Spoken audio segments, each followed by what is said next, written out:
All righty.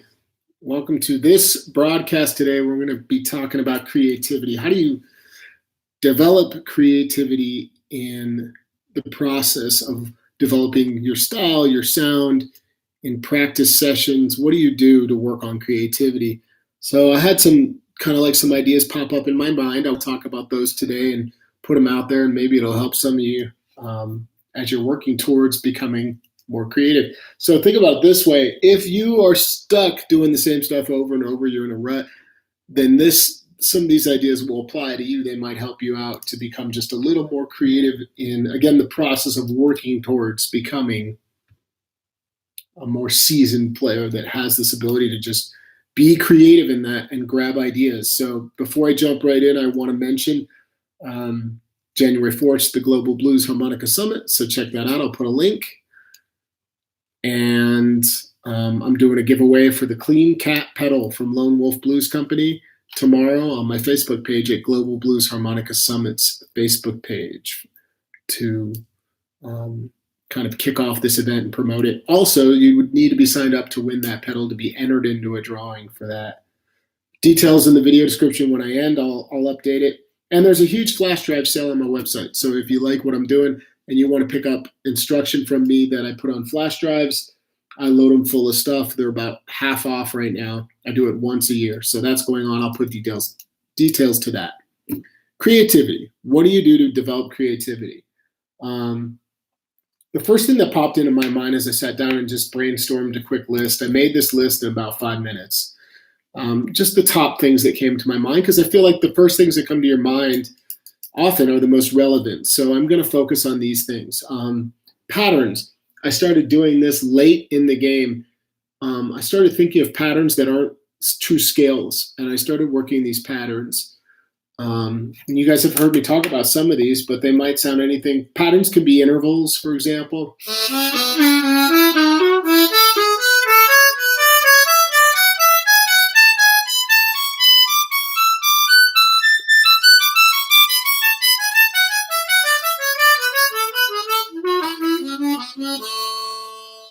I started working this pattern, and I developed the pattern, I found the pattern really by ear. I actually one day, many years ago, I stumbled on,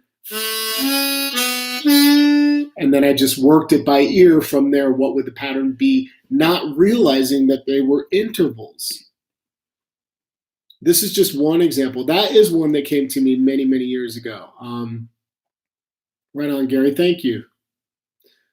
The Essential Blues video lesson was a online class I just did, and when they end, I have recorded versions you can buy for $20. You get full access to the class, all the handouts, etc.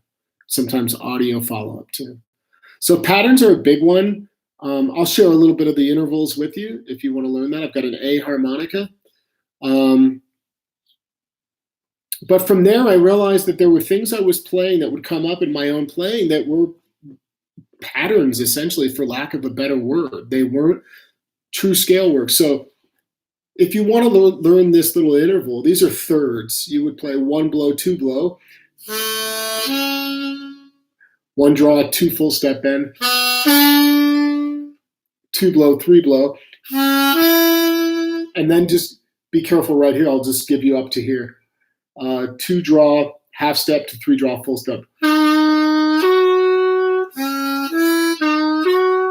And then from there, it continues up, blow, blow, draw, draw, in the same fashion, just clean notes until you get to the middle of the harmonica. So instead of me giving you, and that's not the point of this topic today, it's to give you the ideas to go grab and start to get some things to think about. Try to find the rest of that pattern on your own, knowing that when you get to 6 blow, the pattern flips. So there's some crisscross sort of visualization it makes. Hell, I'll just give it to you. 6. When you get to 6, it goes 6 blow, 7 draw, 6 draw, 7 blow. So it starts to reverse there and makes a little cross, and then it's back on.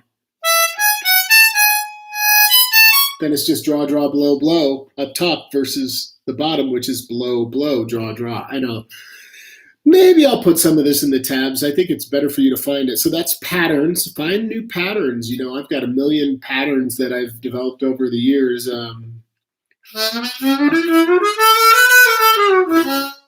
You know, now I'm going to sit here and go, what patterns do I use?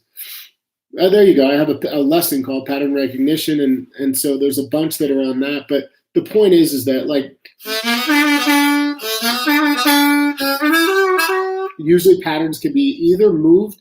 They keep a same sort of pattern up the harp and down, with the exception of intervals, which do have to change the actual pattern they make, from blow to draw and draw to blow. But a lot of times you can transpose to other registers, just keep moving up and do the same pattern with subtle adjustments. So think about patterns. That's just one idea. We'll come back and revisit it after we get through these. Yeah, it's probably not a coincidence. The A harp was for you, buddy. All right, other instruments is the next thing on the list. How often do you study other instruments outside of the harmonica? Or do you get stuck listening to just a bunch of harmonica music? So for me, I'm always listening primarily to jazz music, and I'm listening to a bunch of organ and horn players and guitarists.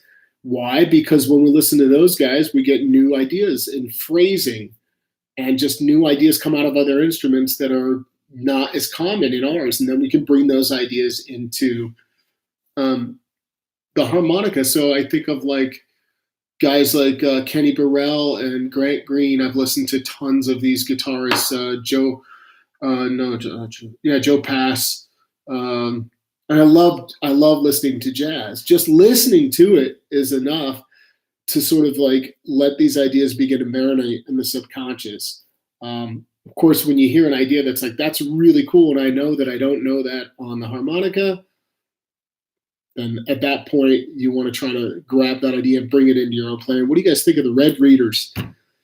Listen, these red readers are actually the right strength. I can finally see for the first time. So listen to plenty of other instruments. Just get into all sorts of music. You're trying to pull from different styles, different instruments. Scale work was the next one on the list. Scale practice and getting creative with your scale practice. Because I think about the average person will take a scale and they'll just go.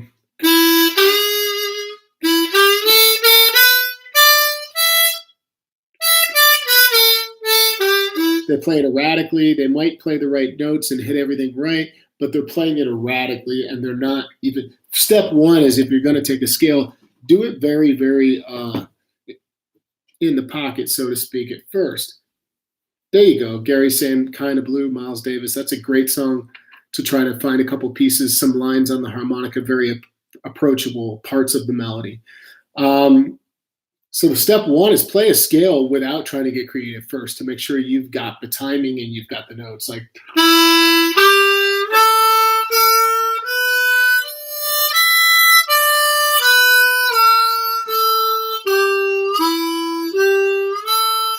and so on. The key things is that you're keeping your foot tapping and you're playing one note per beat. And when you get to the top of the scale, you just come back down. You don't need to double up on the tonic note up top. As you get to the 6, you go down to 5. I'm playing you guys the blues pentatonic scale. So you'd work the blues scale like that, and then that's not very creative, right? But at least you're proving that you've got good time and you know these notes. Then the creative structure with your scale practice comes in. I tell my students all the time, chop the scales. So why wouldn't you just, here's an example of chopping a scale.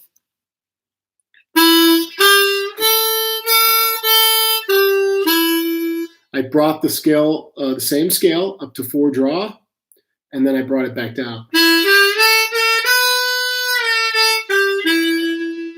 And I would just work that.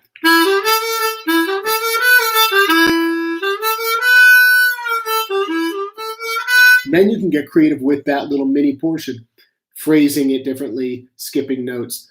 From the top, it would sound like this: 6 blow, 5 draw, A harmonica, 4 draw, 4 bend, 4 blow.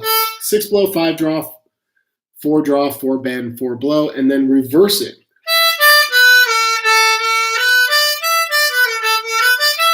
And then play with the phrasing of that sort of like chopped scale.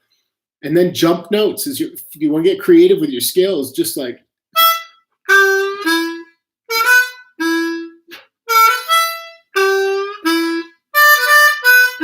play around by not going to the adjacent hole every time and just jump. Whoops, 5 blow's not in there.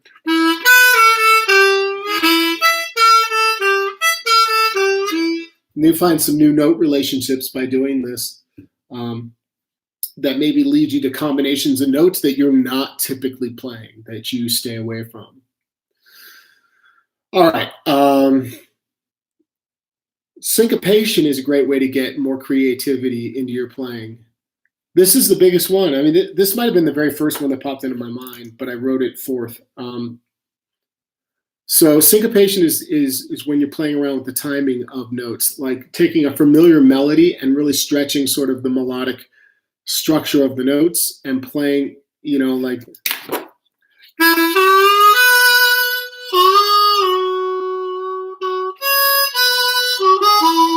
Georgia. And then let's say you took Georgia.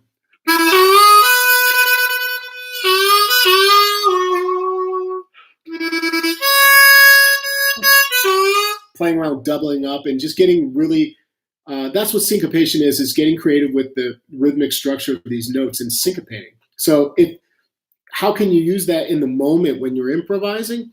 Don't focus on what you're going to play. Limit your playing to like 2 or 3 notes and syncopate. Let your solo be either a repeated thing,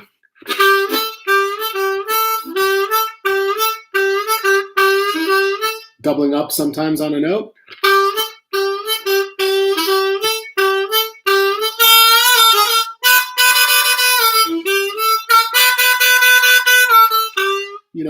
really push the limits of how you've been interacting with your own internal syncopation and rhythmic sense, I guess. This is hard to put into words. You have to, I have no water. Bummer. Check this out. You guys seen this? I know it's totally random. I'm having a moment. This came out many, many years ago. Shit, when was that?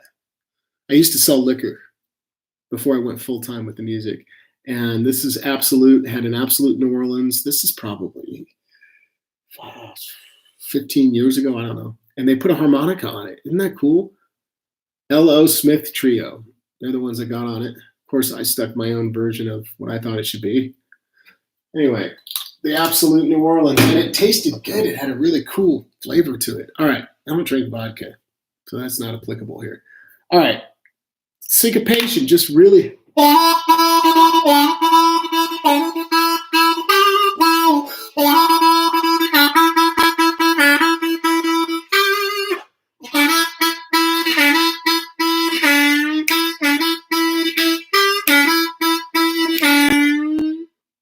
Sometimes you're going to hold a note longer. Sometimes you're going to double up or triple up or stay somewhere.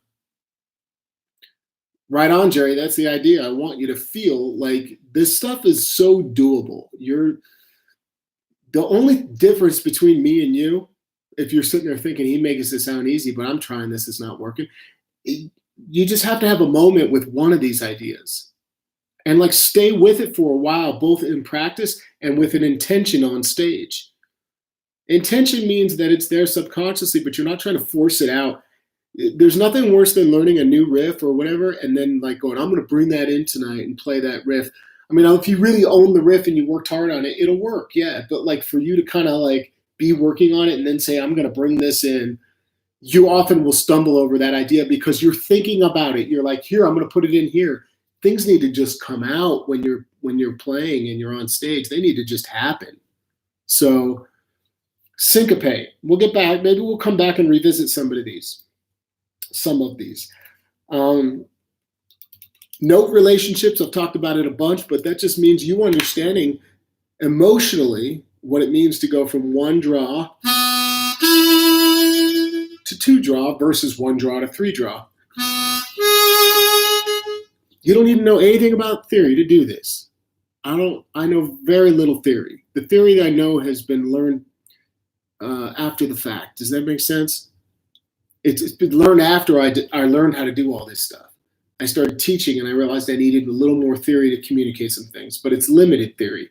I still don't teach from a theory perspective. So what I would recommend to you is think emotionally. When you're playing one draw to two full step, here's a new combination, creates this dark kind of, has a very specific feel, right? But one draw to three draw and stop the two full step is more wonderment. Makes me almost think of like, what's those Broadway shows, you know, like Cats and stuff, or Phantom of the Opera. Seriously, that's what that, versus one draw to four. So you do this discovery of note relationships in little, two notes at a time. Then you're discovering changing just the second note of a three note combo, or the third note of a three note string idea riff.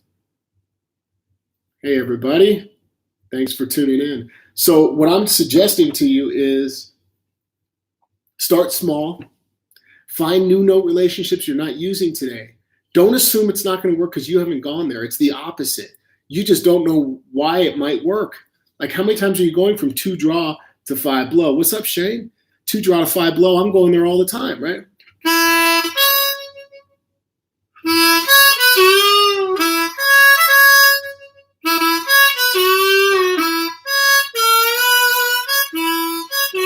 I can go anywhere from that five. I can move down to a half step, a draw, any scale note that I want. Why aren't you doing that?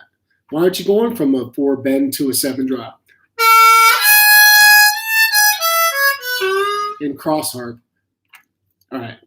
Next one, live in the moment. I live in the moment. Unfortunately for me, it has so many benefits, but it also, I mean, look at my videos. Everything is pretty much in the moment. And because of it, I often have to redo a second video that says, I can't believe I forgot that. That's not great about it. But I'm talking about living in the moment when you're improvising. How do you live in the moment? And why is that going to make you more creative? You know, think about it for a minute. Hey, Stephen. Thank you very much. Living in the moment allows you to see opportunities that you are missing when you live up here and you're thinking of your next riff or what notes to play. I'm so in the moment that I feel like I am the notes. That sounds so corny to say it, okay? But I feel like I'm swimming in the notes. I literally I watch the patterns. I feel to my core what it feels like, the resonation of the reeds, especially the bends, and it translates emotionally. I feel it. I feel a physical energy in my body when I play, and I feel the vibration moving of the reed vibration in my jaw and in my neck. I feel all that. I'm very sensitive human being, right? So I live in the moment, and that allows me to see opportunity I would have missed. So I'm going.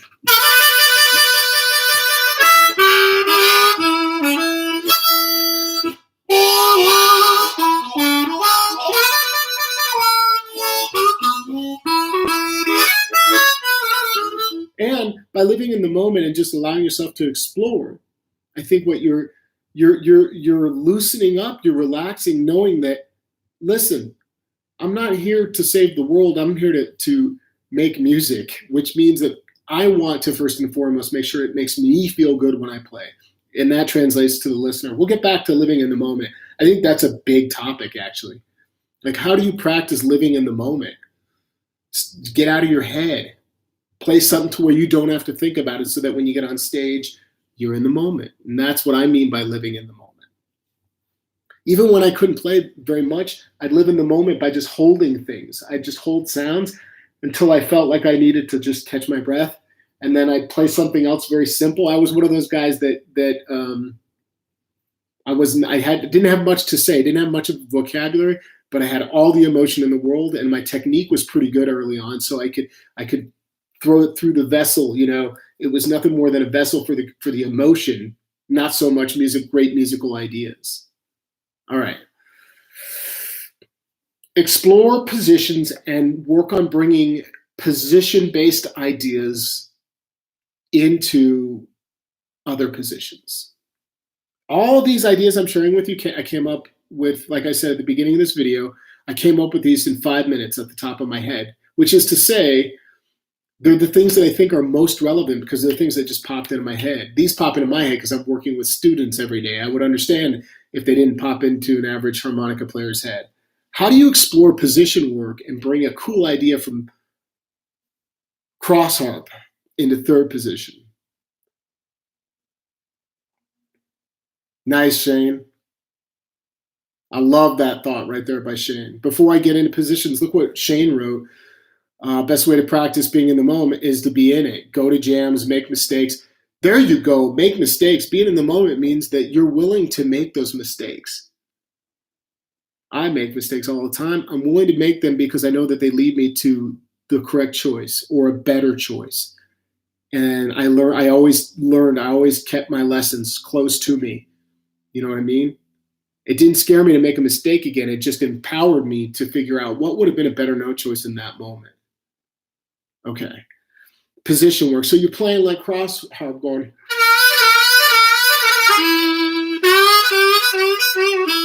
These are moves like 4 bend, 4 draw, 5 draw.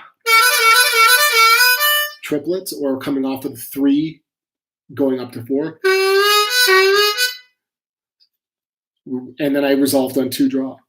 So we think of this as second position, but that's third position too. It's all about, here's the simple way to think about it. There's a lot of reasons why we can bring them in, because depending on what chord you're in, a lot of people say, well, you're really playing, first position here and second position when it goes to this chord change. I get all that. But here's another way to think about it. Just want to communicate this one way, and I think it'll help people. Just adjust your statements by resolving in new areas on the root notes. Adjust your statements by resolving or ending your ideas on root notes, new root notes. So slide down to 1 draw, and now that idea is third position. Or going to a 1-4 blow at the end made it more first position. Or 2 draw makes it cross. And this happens, and more specific than this is that the deeper you get into thinking about this idea, you start to hear really, really true third position, like let's push the limits.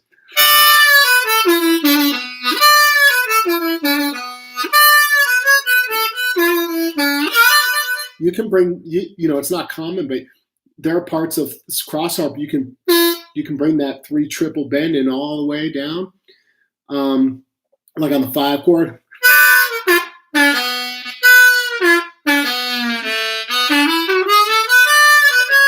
I haven't even decided what position that is yet. That's more third for me, the way I move, but that is also cross. Cross harp versus, actually, or third. Depending on where you are in the progression, it could be third or first. The key is you need to explore. You're not thinking that steal ideas from, like I always tell people, grab your D harp and your A harp and just start working it out. Like work out cross harp on the bottom and then play first position riffs up top that match your cross harps in D, your riffs in D. All right. Transposition. That was kind of what I'm saying. You're transposing some of the time the ideas. And transposition from register to register would be a really good idea. Not even transposing, but figuring out an idea in multiple registers would get you into a more creative space. Because then you'll be somewhere and go, oh yeah, that idea that I worked on, I got a bunch of these, hold on. So you're playing in the bottom, it could be anything, you guys.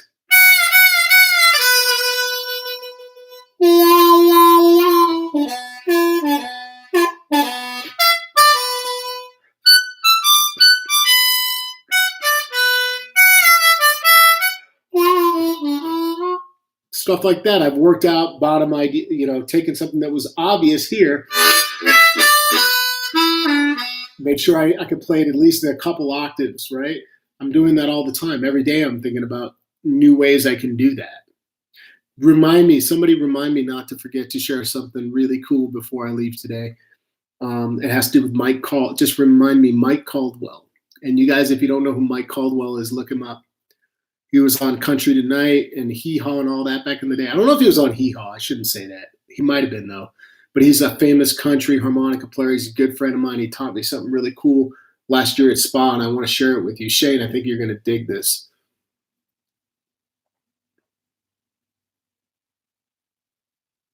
Yeah, switching up those positions, man.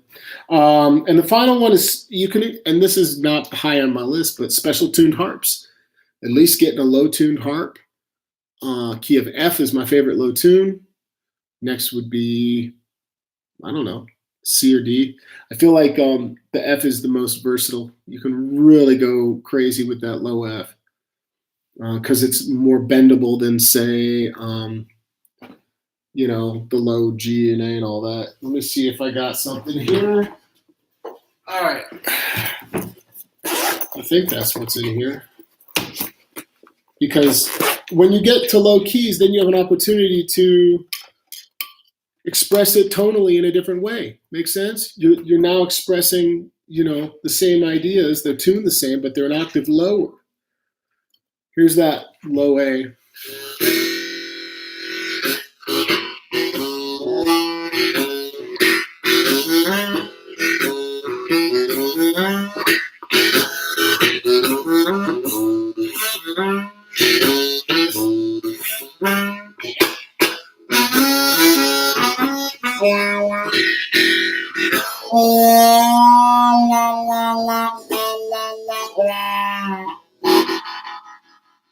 You can hear how it's not as forgiving for me. I'm not as skilled on like 3 and lower on a low A. But if I really try, I can get that 3 on an A all the way. But I would have to practice this if I wanted the 2.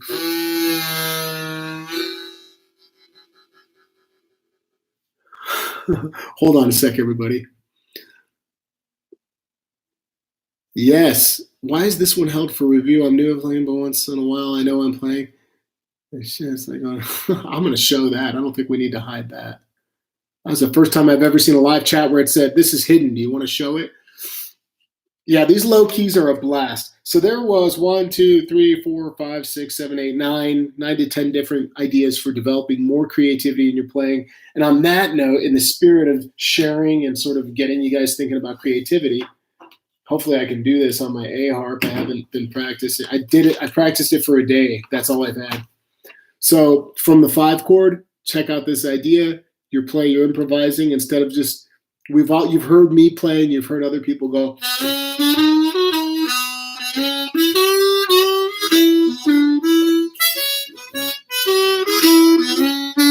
Or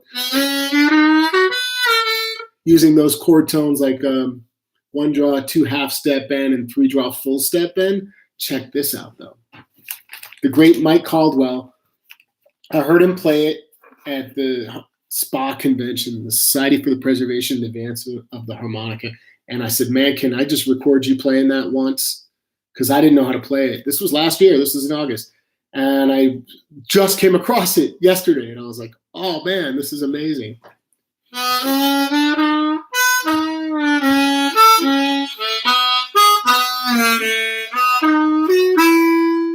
How nice is that? Let me play it again.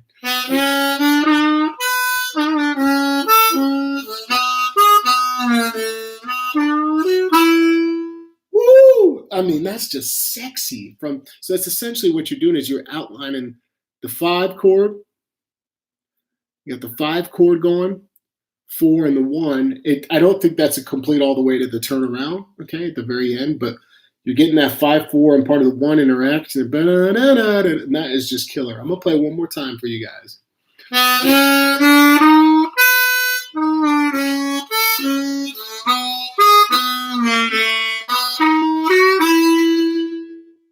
Just such a cool. Now I've never used this, right? Because I just found it yesterday, and then I sat there and listened to it like 3 or 4 times, and then I tapped it out, checked it, and I was like, yeah, okay, that's what it is. So I'm gonna go and work on this, and to the point where you don't need to look at it.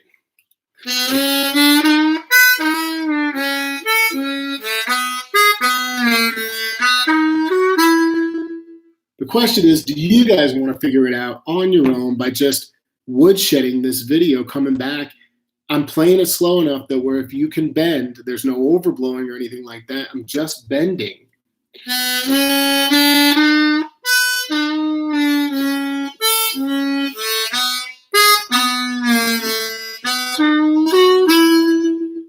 Oh man, that just kills me every time I hear that, which has only been a couple times now. I'm assuming that this layout came from something he does in one of his country pieces. So this is a piano riff, huh? Boogie woogie. Yeah, that sounds like that makes sense.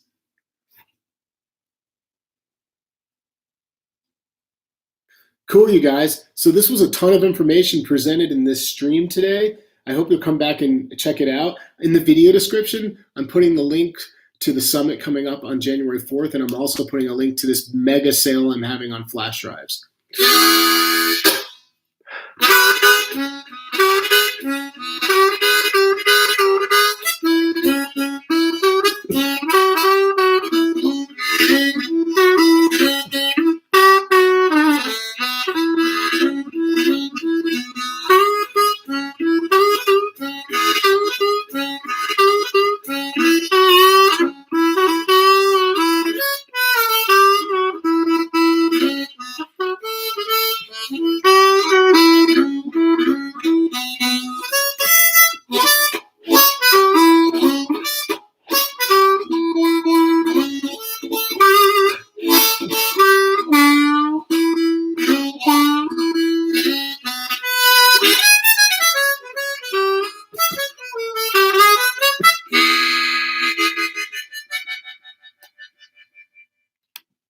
That's what I got today, you guys.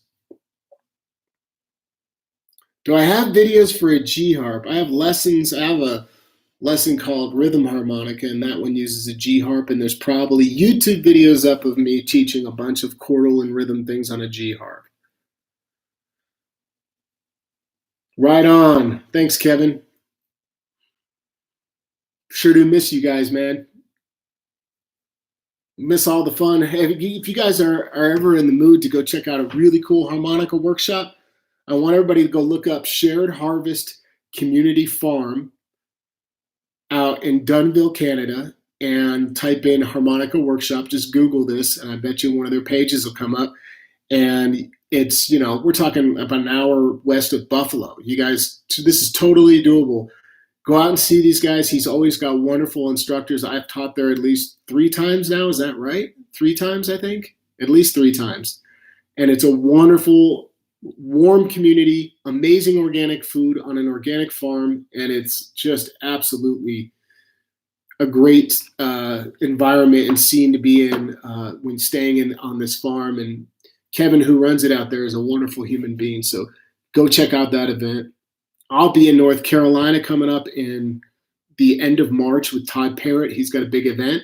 Maybe I'll put a link to that as well in this video description.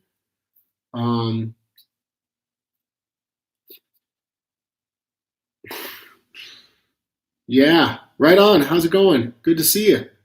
Working on that 12-bar blues progression. How to work on the timing. If you want to work on 12 bars and timing together, maybe this is a good way to wrap it up. So the step 1, beginners are doing root notes. So you just start with the basic. 1 on the 1 note at the top of each measure. So that'd get you good timing. 2, 3, 4. See you, Shane.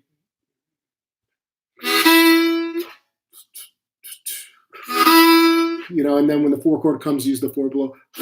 So to start with that, but the key is you got to keep your foot moving. You really got to tap. Because a lot of these walking bass lines that we work in the 12-bar fashion are 1 note per beat. So it's easy to work on your timing by just tapping your foot. Bum, bum, bum, bum. And you can work on double timing.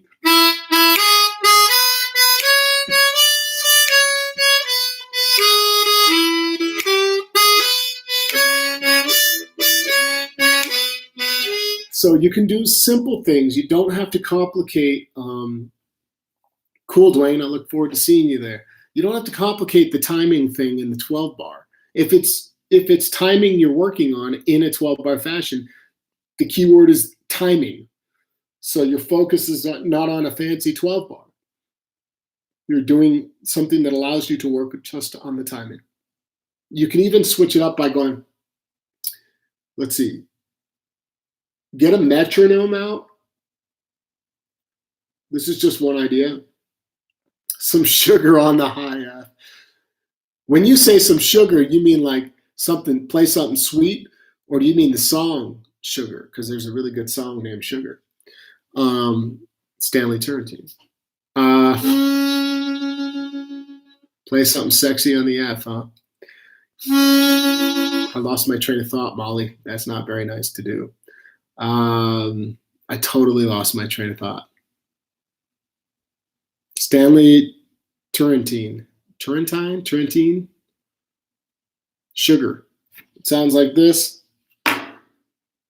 Here, it sounds like this. Let's see what position that would be.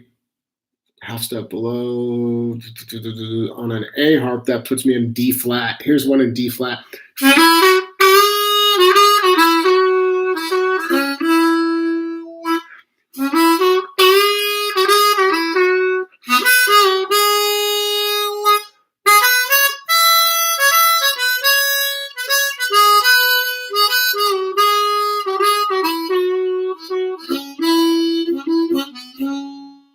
So there's the melody. Jesus, what did I do with that? Pardon my expression there for any religious folks. I don't even have an F in front of me because I moved all my stuff. Oh, I got one here.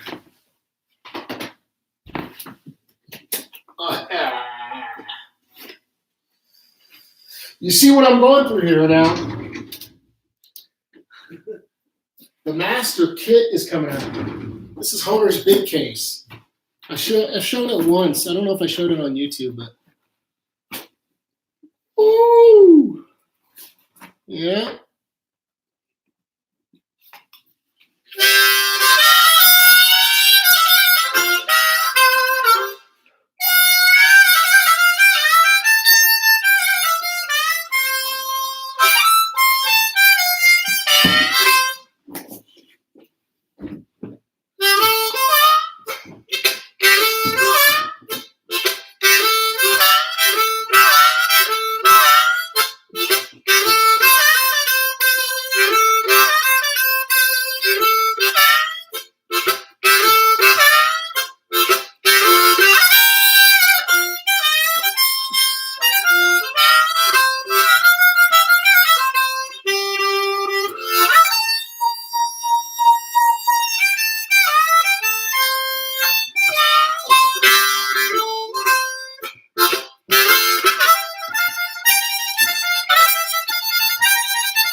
All right. That's what I have today. I hope to see you guys out there on the road. I'm going to be on the move. As soon as the temperature starts warming up in the spring, I will be moving around. You're going to see me in central Illinois. Anybody live out in central Illinois? I'm going to be making a move out there March 1st and spending plenty of time in Chicago, St. Louis, up in Indiana doing gigs. So if you're in and around that area, maybe I should start using my ronnieshellis.com website page and updating that. All right, you guys. Time is it? I have to go to a gig here in a little bit. If you're in Denver, come see me at the Owl Saloon. I'll be playing from 6 to 8 tonight. If you're not from Denver, then, well, I'm guessing I won't see you at my gig. And, yeah, man. Aaron, good to see you on here. Thank you so much. Appreciate that, Hank. Thanks for pushing me to be spontaneous, Molly. You guys have a wonderful day. I will come back at you probably on Monday with something. See you soon.